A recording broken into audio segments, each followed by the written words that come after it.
Welcome to competitive exams library. ఇంకేమైనా channel subscribe చేసుకునే వాళ్ళు ఉంటే తప్పకుండా ఛానల్ అయితే సబ్స్క్రైబ్ చేసుకోండి. అలాగే టెలిగ్రామ్ ఛానల్లో కూడా మీరు ఫాలో అవుతూ ఉంటే ఎటువంటి అప్డేట్ కూడా మీరు మిస్ అవ్వకుండా అయితే ఉంటారో.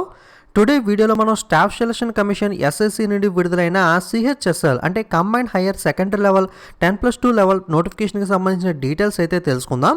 దీనికి సంబంధించి మనం ఆన్లైన్లో అయితే అప్లై చేసుకోవాలి. ఆల్రెడీ లింక్ అనేది February 1 నిన్ననే యాక్టివేట్ అవ్వడం అయితే జరిగింది. మీకు March 7వ తారీఖు లోపల దీనికి సంబంధించి మీరు ఆన్లైన్లో అప్లై చేసుకుని ఫీజు పే చేయాల్సిన వాళ్ళు ఫీజు అయితే పే చేయాల్సి ఉంటుంది. దీనికి సంబంధించి కంప్యూటర్ బేస్డ్ ఎగ్జామినేషన్ టైర్ 1 అనేది మే నెలలో కండక్ట్ చేస్తారో, టైర్ 2 డిస్క్రిప్టివ్ ఉంటుంది. దీనికి సంబంధించి డేట్స్ అయితే ఇంకా రివీల్ చేయలేదు. ఈ సిహెచ్ఎస్లో మనకి డిఫరెంట్ టైప్ ఆఫ్ జాబ్స్ అయితే ఉండడం జరుగుతుంది. ఈ జాబ్స్కి మీకు ఏ జాబ్ అనేది ఎక్కువ ఇంట్రెస్ట్ ఉందో దానికి ఆధారంగా మనకి ప్రిఫరెన్స్ అయితే ఇచ్చుకోవాల్సి అయితే ఉంటుంది ఆర్డర్ అనేది. సో మొట్టమొదటిగా లోవర్ డివిజన్ క్లర్క్ అంటే ఎల్డీసీ ఉద్యోగాలు ఉంటాయి. అలాగే జూనియర్ సెక్రటేరియట్ అసిస్టెంట్ జేఎస్ఏ ఉద్యోగాలు ఉంటాయి. ఈ రెండు కూడా మనకి పే లెవెల్ 2 కిందకి అయితే రావడం జరుగుతుంది. ఇక్కడ పే స్కేల్ అనేది ఇచ్చారు, వీటికి గమనించవచ్చు. ఇక్కడ ఏదైతే పే స్కేల్ స్టార్టింగ్ 19,900 ఉందో దీనికి మనకి ఎక్స్ట్రాగా హెచ్ఆర్ఏ మనకి అలవెన్స్ ఇవన్నీ కూడా యాడ్ అయ్యి మనకి ఫైనల్గా శాలరీ అయితే రావడం జరుగుతుంది. అలాగే next postal assistant and sorting assistant post ఆఫీస్కి సంబంధించిన ఉద్యోగాలు ఇవి లెవెల్ 4 కిందకి అయితే రావడం జరుగుతుంది. ఈ రెండింటికి డిఫరెన్స్ ఏంటి అంటే పోస్టల్ అసిస్టెంట్ సార్టింగ్ అసిస్టెంట్కి మనకి పోస్టల్ అసిస్టెంట్ అనేది అయితే పోస్ట్ ఆఫీస్లో మనకి హెడ్ పోస్ట్ ఆఫీస్లో కానీ చిన్న చిన్న పోస్ట్ ఆఫీస్లో కానీ లేదా మనకి పోస్ట్ ఆఫీస్లో మనకి బ్యాక్ ఆఫీస్ కూడా ఉంటుంది కదా, అక్కడ కానీ మీకు అయితే ఉద్యోగం అయితే ఉంటుంది పోస్టల్ అసిస్టెంట్ అనేది. వేరే సార్టింగ్ అసిస్టెంట్ అనేటప్పటికి మీకు రైల్వే స్టేషన్కి వెళ్ళినప్పుడు గమనించే ఉంటారు, స్టేషన్ ఎండింగ్లో ఒక పోస్ట్ ఆఫీస్ అయితే ఉంటుంది కదా, అక్కడ మీకు సార్టింగ్ అసిస్టెంట్ ఉద్యోగాలు అయితే ఉంటాయి. సో కొంతమందికి మీకు నైట్ డ్యూటీ అయినా పర్లేదు అనుకుంటే కనుక సార్టింగ్ అసిస్టెంట్ అయితే మనకి మంచి ఉద్యోగాలు అని చెప్పుకోవచ్చు. ఎందుకంటే ఇందులో నైట్ డ్యూటీ ఉన్నప్పుడు నెక్స్ట్ అయితే హాలిడే అయితే ఇవ్వడం జరుగుతుంది. ఓకే, సో ఆ విధంగా అయితే మనకి రైల్వే స్టేషన్లో ఉన్న పోస్ట్ ఆఫీస్లో అయితే ఈ సార్టింగ్ అసిస్టెంట్ ఉద్యోగాలు అయితే ఉంటాయి. నెక్స్ట్ వచ్చేసరికి డేటా ఎంట్రీ ఆపరేటర్. ఓకే, ఇది లెవెల్ 4 లెవెల్ 5 కిందకి రావడం జరుగుతుంది. అలాగే data entry operator grade A ఇంకా నార్మల్ డేటా ఎంట్రీ ఆపరేటర్ ఇతర ఆఫీసుల్లో అది సపరేట్గా ఉంటుంది. అలాగే కంట్రోలర్ అండ్ ఆడిటర్ జనరల్కి సంబంధించిన ఆఫీస్లో డేటా ఎంట్రీ ఆపరేటర్ అయితే మనకి సపరేట్గా అయితే ఉంటుంది. దీనికి ఎడ్యుకేషన్ క్వాలిఫికేషన్ కూడా మనకి మ్యాథమెటిక్స్ విత్ సైన్స్ స్ట్రీమ్ అయితే ఉండాలి. మిగతా వాటికి అయితే ఇంటర్మీడియట్ క్వాలిఫికేషన్ అయితే సరిపోతుంది. సో వేకెన్సీస్ అయితే ఎస్ఎస్సి మనకి ముందుగా నోటిఫికేషన్ అప్డేట్ అయితే చేయదు. తర్వాత ఫ్యూచర్లో అయితే మనకి ఎన్ని వేకెన్సీస్ ఉన్నాయనేది అయితే అప్డేట్ చేయడం అయితే జరుగుతుంది. ఇటీవల ఎంటీఎస్కి సంబంధించి కూడా వేకెన్సీస్ రీసెంట్గా అప్డేట్ చేశారు కదా, ఆ విధంగా ఫ్యూచర్లో మనకి వేకెన్సీస్ అయితే ఎన్ని ఉన్నాయనేది అయితే అప్డేట్ చేయడం అయితే జరుగుతుంది. ఎవరైతే పీడబ్ల్యూ క్యాండిడేట్స్ ఉన్నారో వాళ్ళకి ఎటువంటి జాబ్స్కి మనకి సూటబుల్ అవుతారా అని చెప్పి ఇక్కడ క్లియర్గా అయితే ఇవ్వడం జరిగింది. ఒకసారి ఎవరైనా పీడబ్ల్యూ క్యాండిడేట్స్ ఉంటే కనుక మీ యొక్క స్టాండర్డ్స్ అయితే చెక్ చేసుకోవచ్చు.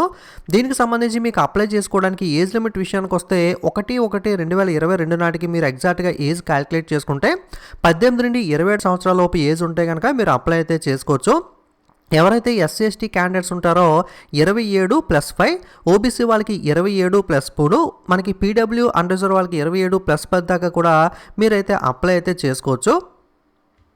ఓకే, ఇక ఎసెన్షియల్ ఎడ్యుకేషన్ క్వాలిఫికేషన్ విషయానికి వస్తే మీకు ఇక్కడ 7/3/2022 డేట్ ఇచ్చాడు కదా, ఈ డేట్ కల్లా ఖచ్చితంగా మీకు రిజల్ట్ వచ్చేసి మీరు పాస్ అయినట్లుగా డిక్లేర్ అయితే అయ్యి ఉండాల్సి ఉంటుంది. ఈ డేట్ కల్లా మీ చేతిలోకి సర్టిఫికేట్ వస్తేనే మీకైతే అప్లై చేసుకోవడానికి ఎలిజిబిలిటీ ఉంటుంది.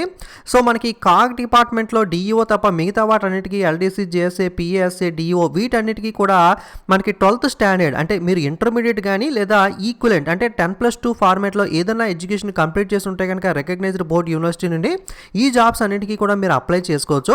వేరే కాగ్లో controller and auditor general of India కాగ్లో డేటా ఎంట్రీ ఆపరేటర్కి మట్టుకు మీరు ఇంటర్మీడియట్లో ఖచ్చితంగా సైన్స్ స్ట్రీమ్ మ్యాథమెటిక్స్ చేస్తే మాత్రమే ఎలిజిబిలిటీ అయితే ఉంటుంది. అంటే ఫర్ ఎగ్జాంపుల్ ఎంపీసీ అంటే మ్యాథ్స్ ఉంటుంది, సైన్స్ అనేది కూడా ఉంటుంది కదా.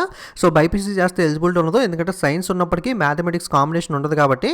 సో ఎంపీసీ లాంటి కాంబినేషన్ అంటే మ్యాథ్స్ సైన్స్ కాంబినేషన్ ఉంటే మాత్రమే మీకు ఈ కాగ్లో డిఈఓ జాబ్స్కి అయితే ఎలిజిబిలిటీ ఉంటుంది. నార్మల్ ఇంటర్మీడియట్ కానీ ఈక్వలెంట్ కానీ చేసిన వాళ్ళు ప్రాబ్లం లేదు, మిగతా జాబ్స్కి అయితే మీరు అప్లై అయితే చేసుకోవచ్చు. ఎడ్యుకేషన్ క్వాలిఫికేషన్ మాత్రం చూసుకోండి. 7/3/2022 నాటికైతే మీకు ఖచ్చితంగా ఈ రిక్వైర్డ్ క్వాలిఫికేషన్ అయితే మీకైతే పాస్ అయ్యి సర్టిఫికేట్ అయితే మీకైతే ఉండాల్సి ఉంటుంది. అప్లికేషన్ ఫీజు విషయానికి వస్తే ₹100 పే చేయాలి. ఎవరైతే ఉమెన్ క్యాండిడేట్స్ కానీ SC, ST, PW, ex service man candidates ఉంటారో వీళ్ళు ఎటువంటి ఫీజు పే చేయాల్సిన అవసరం లేదు. కేవలం మిగతా వాళ్ళు మాత్రం ₹100 ఫీజు అయితే పే చేయాల్సి ఉంటుంది. మనకి సదరన్ రీజియన్ ఎస్ఆర్లో ఆంధ్రప్రదేశ్, తమిళనాడు, తెలంగాణ, పుదుచ్చేరి అయితే ఉండడం జరుగుతుంది. మన ఆంధ్ర తెలంగాణకు సంబంధించి ఎగ్జామినేషన్ సెంటర్ పరీక్షా కేంద్రాల విషయానికి వస్తే చీరాల, కడప, గుంటూరు, కాకినాడ, కర్నూలు, నెల్లూరు, రాజమండ్రి, తిరుపతి, విజయనగరం, విజయవాడ, విశాఖపట్నం, అలాగే తెలంగాణ విషయానికి వస్తే మనకి హైదరాబాద్, కరీంనగర్, వరంగల్ అయితే పరీక్షా కేంద్రాలు అయితే ఇవ్వడం జరిగింది. ఎగ్జామినేషన్ ప్యాటర్న్ విషయానికి వస్తే టైర్ 1 కంప్యూటర్ బేస్డ్ ఎగ్జామినేషన్ ఉంటుంది. ఇందులో క్వాలిఫై అయిన వాళ్ళకి నెక్స్ట్ డిస్క్రిప్టివ్ టైర్ 2 ఉంటుంది. నెక్స్ట్ స్కిల్ టెస్ట్ లేదా టైపింగ్ టెస్ట్ అనేది టైర్ 3 కింద అయితే మీకు అయితే కండక్ట్ చేస్తారు. ఓకే, ఎగ్జామినేషన్ ప్యాటర్న్ విషయానికి వస్తే CBT 1 టైర్ 1 వచ్చేసరికి ఇంగ్లీష్ మీద, అలాగే general intelligence, quantitative aptitude, general awareness మీద ఈచ్ సెషన్ 25 క్వశ్చన్స్ 50 మార్క్స్కి అయితే ఉంటాయి. మీకు 60 నిమిషాల ఎగ్జామినేషన్ టైం ఉంటుంది. పేపర్ మనకి ఇది సెంట్రల్ గవర్నమెంట్ కేంద్ర ప్రభుత్వ ఉద్యోగాలు కాబట్టి ఇంగ్లీష్ మరియు హిందీ లాంగ్వేజ్లో మాత్రమే అయితే ఉంటుంది. ఓకే, నెగిటివ్ మార్కింగ్ అనేది మనకి ఒక క్వశ్చన్కి 2 మార్కులు కాబట్టి 0.50, ఓకే, 1/4 కాకుండా హాఫ్ మార్క్ అయితే నెగిటివ్ మార్కింగ్ అయితే ఉంటుంది. నెక్స్ట్ టైర్ 2 డిస్క్రిప్టివ్ అనేది పెన్ అండ్ పేపర్ మోడ్లో 100 మార్క్స్కి ఉంటుంది. దీంట్లో మీకు రైట్ ఎస్ఏ రైడింగ్ కానీ లేదా లెటర్, అలాగే అప్లికేషన్, ఇటువంటి ప్రీసెస్ ఎక్సెట్రా వీటి మీద అయితే మీకు అయితే ఉంటుంది. ఇది మీకు మినిమం క్వాలిఫై అయితే మార్క్స్ అయితే 33% అయితే టైర్ 2 మినిమం క్వాలిఫైయింగ్ అయితే ఉండాల్సి ఉంటుంది. ఇది కూడా మనకి హిందీ మరియు ఇంగ్లీష్లో మాత్రమే అయితే ఉంటుంది. MTS అయితే మనకి డిస్క్రిప్టివ్ తెలుగులో రాసే అవకాశం ఉంటుంది, కానీ ఇదైతే మాత్రం మనకి హిందీ మరియు ఇంగ్లీష్లో మాత్రమే ఉంటుంది డిస్క్రిప్టివ్ కూడా, ఇదైతే గమనించండి. అలాగే టైర్ 3లో మనకి స్కిల్ టెస్ట్ కానీ టైప్ టెస్ట్ కానీ అయితే కండక్ట్ చేయడం అయితే జరుగుతుంది. ఓకే, సో ఏదైతే డేటా ఎంట్రీ ఆపరేటర్ ఉంటుందో దీనికి 8000 key depression per hour speed అయితే మీకు అయితే ఉండాల్సి ఉంటుంది. మనకి నెక్స్ట్ కాగ్ డిపార్ట్మెంట్లోకి సంబంధించి అయితే 15,000 మనకి కీ డిప్రెషన్స్. ఓకే, సో కాగ్లో దానికైతే ఇంకా ఎక్కువ స్పీడ్ అయితే మీకు అయితే టైప్ చేయాల్సి అయితే ఉంటుంది. ఓకే, సో నెక్స్ట్ పోస్టల్ అసిస్టెంట్కి సంబంధించి చూసినట్లయితే కనుక 35 వాట్స్ పర్ మినిట్ మనకి ఇంగ్లీష్లో టైప్ స్పీడ్ అయితే ఉండాల్సి ఉంటుంది. అలాగే 10,500 కీ డిప్రెషన్ పర్ అవర్ అయితే మీకు అయితే టైపింగ్ స్పీడ్ అయితే ఉండాల్సి ఉంటుంది.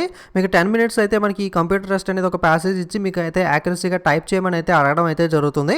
ఓకే, మనకి డిఫరెంట్ జాబ్స్కి సంబంధించి different type of skill test అయితే ఉండడం జరుగుతుంది. డేటా ఎంట్రీ కాక్ అయితే డిఫరెంట్గా, నార్మల్ DEOకి, పోస్టల్ అసిస్టెంట్కి అయితే డిఫరెంట్గా అయితే మీకు ఈ స్కిల్ టెస్ట్ అయితే కండక్ట్ చేయడం అయితే జరుగుతుంది.